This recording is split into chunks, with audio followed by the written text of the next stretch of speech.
What do you envy about the opposite sex? I went through something similar. I was a counselor for a Bible camp that was for kids from poor families. I was around 16 at the time. This was back in 1996? Maybe 97. When the camp was over, almost all of them were saying how they wished they had a dad like me or something similar. It broke my heart. I still have a picture somewhere with that group. I hope I didn't lose it in the many moves I've had. I often wonder what they are doing today. I think they'd be around their 30s by now. There's ways to extend this through breath work and muscle tensing. It works. Edit. Lots of questions on technique. It takes practice, but start with male kegels to strengthen your pelvic floor. Tensing those muscles as you approach orgasm helps the ride last longer. Also, take deep breaths while you are coming to the edge of orgasm, and try to breathe through the sensation. This both heightens and prolongs the orgasm experience. Breathing is key. Holding your breath, which most people do, makes the orgasm shorter. Deep breaths make it longer. Right after the initial wave hits, keep stimulating your penis through micro movements, easier if you are masturbating versus having sex, but works either way. You know the overstimulated response where even a small touch almost hurts? Touch just enough to that spot to create pleasure, but not so much that it overdoes it. Some strokes or squeezing just to the side of the head usually work. Over time, this reduces post-nut don't touch that sensation and increases orgasm duration. I practice this while masturbating and usually during sex, and frequently experience shaking orgasms that go on wave after wave for at least 30 seconds, feels like an eternity. I've had a couple of partners remark they wish their orgasms were so intense. 10 would do the work once they realize the benefit. Side note, anal stimulation and prostate orgasms are a different thing, but OMG 11 would do that again. As a girl who goes to the gym, I envy how naturally strong men are and how it's easier for them to build muscle. I know it's different for everyone, but in general, I wish I could lift as heavy, and I know I could do it, but I'd need to train harder/longer. I never really comprehended the difference in natural strength until my fiancée needed help loading some gardening soil into the cart. It was a 40-pounds bag and she was struggling to lift it with both arms. She was able to pick it up, but was struggling. I was able to grab it with one hand with ease. Not super impressive, but still. There was a story some guy told on Reddit years back, where his wife bought one of those little barbell tree things that's got like 50 pounds total along the whole thing. She was working out and getting fitter, able to go longer with the heavier weights, and he was happy for her. But then she started to get in his face about it, taunting him and saying he should go and lift weights too to get stronger like her, etc. One day while she was in one of those moods, he just shrugs a little and walks over to the barbell set while she's taunting him and just one by one puts the barbells on the tree, and then as she keeps going he just calmly picks the whole thing up with one arm, walks it across the room and sets it down. He said something like she just deflated at this. For all her training and effort, that was not something she could have done, and she just looked at me and said, "That's not fair, you don't have to do anything to be that strong." The CDC has a nice dataset that shows samples across many age groups, and all activity levels. Basically it shows a really strong sexual division in upper body strength. So much so that even out-of-shape men have more upper body strength than fit women. I never really thought it was that divisive until I saw the data. Then I suddenly understood why my wife doesn't like to run alone. Edit. People are asking for links. The data in question is the NANS grip strength study. Grip strength is used because it correlates well with overall upper body strength and it's quick and easy to measure. The site is here, https://www.cdc.gov/nchs/non/2011 to 2012/mgx_g.htm. A Redditor plotted the data here, https://www.reddit.com/r/dat_is beautiful/comments/4vcxt0/almost_all_men_all_men_all_women/so I won't steal their thunder. I love all the bright colors women can wear and have available to them. I wanted some pink Converse and had to get a woman's size 13 or something. I had bought shirts in the thrift store and taking them home and my wife is like, "That's a blouse." Edit. Haha, this blew up.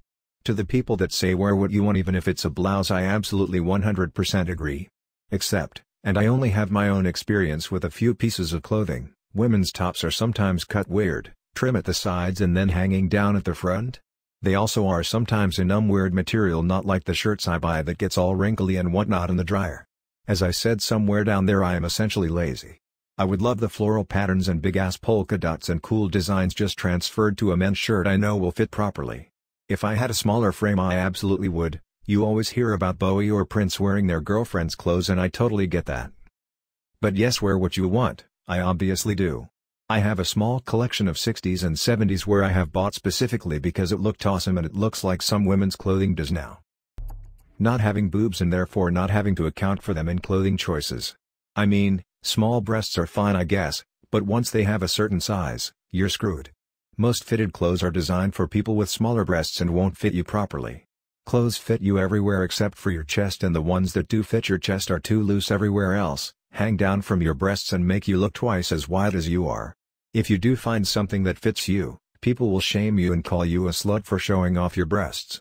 Well, sorry, for wearing a shirt that's my actual size and is not even low cut or anything, instead of hiding inside a sweater that is 3 sizes too big. Also, the astronomical cost of bras and the struggle of having breasts that are not perfectly firm and perky. Also, men can go topless. Fuck breasts.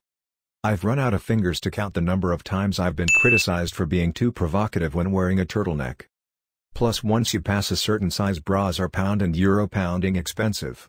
The last time I found a bra that fit properly, and thanks to weight changes, time of the month, and God knows what else, they change all the time, a single bra cost me $68.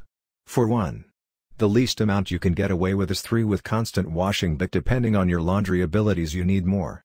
And you're supposed to hand wash them with baby soap or they don't last as long, and if I'm spending that much on bras I'm gonna buy the stupid special detergent so they last.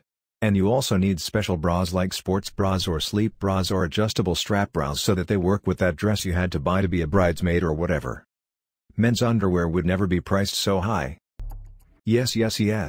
I told a story on another Ask Reddit post about how I used to be a summer camp leader, and anytime I would interact with a child that is more than just talking, I would get dirty looks from the middle-aged women that also worked there.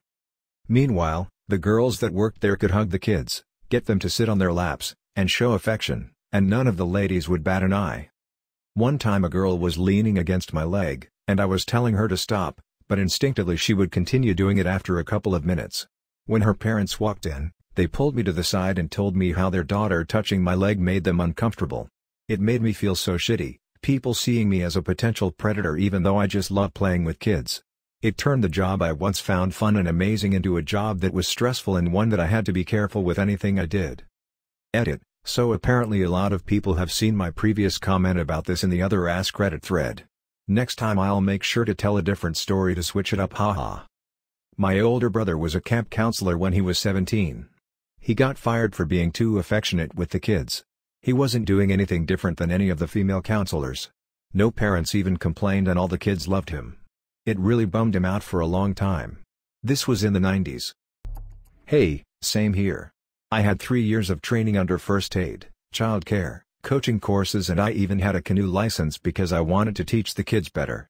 There was this one kid, not allowed to say his name, that was very quiet and got picked on quite a bit, so naturally, I hung out with him more. After a few days into the camp he figured out by my voice that I was a YouTuber and I had him keep it secret because we weren't allowed any outside contact with the kids. Honestly, this was kind of my bad because I didn't block him on YouTube or anything, and in fact I accepted his friend request for Fortnite. That was his favorite game, and his mom found that his only friend outside of school was an adult from his camp and called my boss. That's so stupid. Kids need positive adult role models in their lives besides just their family. I don't think you did anything wrong. Oh my god, I remember seeing your comment. And yeah, as a woman it's definitely weird to see that people just assume I'm good with kids, and I don't even like them. I have this one memory of being in a park with my dad, and I wandered a little from him. A middle-aged lady came up to me and asked me where my mom was. I told her I was with my dad. I then pointed to my dad, and walked over to him, with the lady following. She went up to him and asked where my mom was, and when my dad replied that she was at work she gave him a really confused look and asked, "Isn't that your job?" I didn't really understand what she was talking about at the time, because I was pretty young, but now looking back at it I get kinda mad that that happened. Like, geez, is it not okay for me to just hang out with my dad at a park? That infuriates me. When I was little, pre-K, my mom was the manager of her workplace, so she was gone before I got up and home after my nightly bath. My dad had to learn how to style my hair and was in charge of picking out my clothes, etc. People had a hard time believing a man was capable of braiding hair and picking out matching girls' clothing. He was a wonderful father, but it's not like he was committing feats of epic proportions. He was just being a dad. Shitty social stereotypes like that are the reason dads struggle so hard to get decent custody arrangements. Most states even automatically award biomoms full custody unless the father files in court, and often by the time it's all sorted out he has missed out on precious time with his child.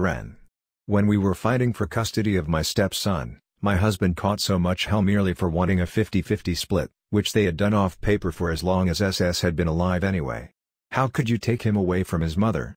Meanwhile, we physically had him far more than half the time because she would rather party than put him to bed. But of course, how dare he? I roll.